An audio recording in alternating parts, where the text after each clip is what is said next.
I am Ferdinand Marcos, and I am the President of the Republic of the Philippines.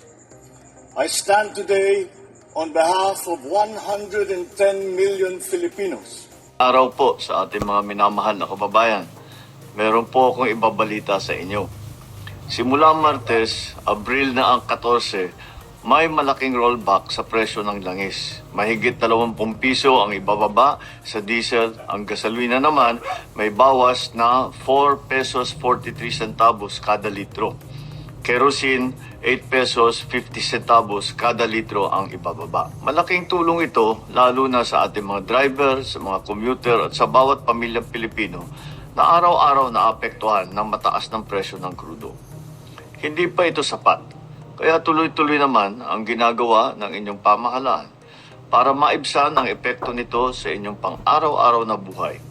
Hindi po tayo titigil hanggat hindi natin napababa ang gasto sa biyahe, sa pagkain at sa kabuuang pamumuhay ng ating mga kababayan. Sa mga susunod na araw at linggo, may aanunsya po ko na mga dagdag na hakbang at tulong mula sa gobyerno. Hindi nating hakayaang mapabayaan ang bawat Pilipino sa gitna ng mga hamong ito. Kaya tuloy-tuloy ang trabaho ng pamahalaan nang may maramdaman na ginhawa ang bawat pamilya. At yan ang tinututukan namin araw-araw. Maraming salamat po. Narinig nyo ang sabi ng Pangulo? Ganyan dapat ang Pangulo, ang leader. Action kaagad. O, diba? Taliwas doon sa mga sinasabi ng mga kritiko niya. Kung nakikita nyo dito, wow! Nako guys, malaking tulong po yan. Biro nyo yun, goes, ha? Sana po, no? Magiging ano na lang tayo, at tahimik na lang sana ang mga bunganga nyo. Hindi yung puro criticize sa Pangulo. 'Di ba?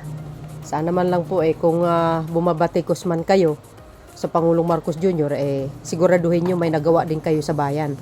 'Di ba? Hindi yung bumabatikos kayo para lang may masabi lang, mema. Tulad ni Sara Duterte.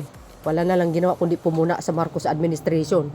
Dapat sa'yo, madam, gumawa ka rin ng paraan para makatulong. Hindi yung puro puna ng puna. 'Di ba?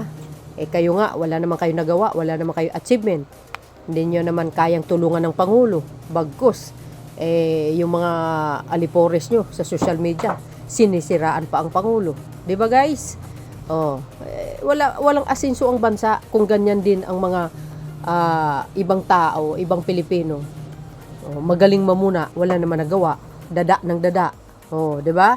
Walang mapapala ang madla sa kanilang mga paninira sa kapwa. Naks naman. Parang tula. Nakita nyo yan? Estimated diesel 20.89 pesos laki ng tulong yan guys, ha. Kaya abangan po natin yan. April 14 to 20. Nakaw. Di ba magandang balita yan guys? Ganun ang Pangulo na talagang to the rescue. Sabagay, si PBBM naman, mga kababayan, tayo lahat, witness tayo. Hindi naman nagpabaya yan. Kahit anong klaseng sektor or problema ng ating bansa, kahit papano, na tutugunan yan din naman, mga kababayan. Siyempre, makorupsyon man yan, mga pagtaas ng fuel man yan, mga mahihirap, yung mga homeless, kailangan ng may makainan. Ayun, tinutugunan niya. 'Di ba? Kaya ako talaga namang nakaka-overwhelm. Lagi ko sinasabi, hindi ko makakalimutan itong napakagaling na Pangulo ng Pilipinas sa kasaysayan. Walang iba kundi ang ating mahal na Pangulong Marcos Jr. Alam nyo guys, no? Oo, sa totoo lang, sobrang hanga ko dito kay Pangulong Marcos Jr. Bakit? Pero mo, left and right, no? Back and forward, sa taas, sa baba, kabilat kanan, ang paninira, pero hindi man lang natitinag. Bakit kanyo? Kasi ginagawa niya ang kanyang tungkulin bilang Pangulo ng bansa. Lahat ng, ang daming nakikinabang kaya. Pero, itong mga anti-Marcos na ito, wala na lang ginawa kundi, sigaw na lang sa kalye, kahit sabihin mo may naitutulong naman ng gobyerno. 'Di ba? Napaka nila guys, napaka bitter talaga, no? Kitang-kita naman nila kung ano ang dahilan, bakit tumaas ang langis, 'di ba? Dahil yan sa, sa kaguluhan dyan sa Middle East. Hindi natin kagustuhan po yun. Yan po ay talagang nangyayari. Dahil biblical po yan, no? Kaya ganun pa man, ang ating mahal na Pangulo, to the rescue kaagad sa mga problema natin. Napakaswerte nga natin Nagpapasalamat dapat tayo sa kanya. Bakit kanyo? Maraming pangulo sa buong mundo. Ganyan ba ang ginagawa nila? Hindi. Ewan ko lang Pero sa nakikita ko, I think PBBM the best pangulo sa buong mundo. 'Di ba? Ang ibig sabihin, I think President Marcos Jr. one of the best president of all time at sa buong mundo.